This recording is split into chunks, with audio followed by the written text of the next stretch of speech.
அப்படி என்னடி குறை வச்சிட்டேன் உனக்கு? மொத்தமா சொல்லவா ஒன்னொன்னா சொல்லவா? ஒன்னாவே சொல்லு. ஒரு மனுஷன் ஒரு தடவை 2 தடவை டீ கேட்கலாம்.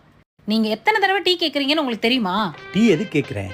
நீ பேசுற இந்த அழகான பேச்சை புத்துணர்ச்சியோட கேட்கன்றதுக்காக டீ கேட்குறேன். ரோட்ல ஒரு பொண்ணு விடாம ஆன்னு பாக்குறீங்களே, அது எதுக்கு? என் பொண்டாட்டியை விட எந்த பொண்ணு அழகா இருக்குன்னு தாண்டி பாக்குறேன். நான் சமைக்கிற சாப்பாடை டெய்லி குறை சொல்றீங்களே. நீ டெய்லி டேஸ்டா சமைச்சு கொடுத்து என்னுடைய நாக்குல சுவையறியும் திறன் அதிகமாயிருச்சு. இன்னும் பெட்டரா சமைப்பேன்றதுக்காக அப்படி சொல்றேன். டெய்லி நைட்டு கொரட்டை விட்டு தூங்கி வீட்ல இருக்க எல்லாரையும் டிஸ்டர்ப் பண்றீங்களே, அது எதுக்கு? உன்னைய கல்யாணம் பண்ணதுக்கு அப்புறம் தான் நிம்மதியா தூங்குறேன்னு அர்த்தம். அது கூடவா உனக்கு புரியல? என்னைக்காவது ஒரு சர்ப்ரைஸா கிஃப்ட் கொடுத்திருக்கீங்களா? உன் ஃபியூச்சருக்காக எந்த பணத்தையும் வேஸ்டா செலவழிச்சிட கூடாதுன்றதுக்காக சேமிச்சு வச்சுக்கிட்டு இருக்கேன். அதை கூட தப்பா புரிஞ்சுக்கிட்டு இருக்க. இப்ப சொல்லு, வேற எதுவும் குறை இருக்கா? எந்த குறை சொன்னாலும் தான் அதுக்கு ஒரு சாக்கு சொல்லிருவீங்களே.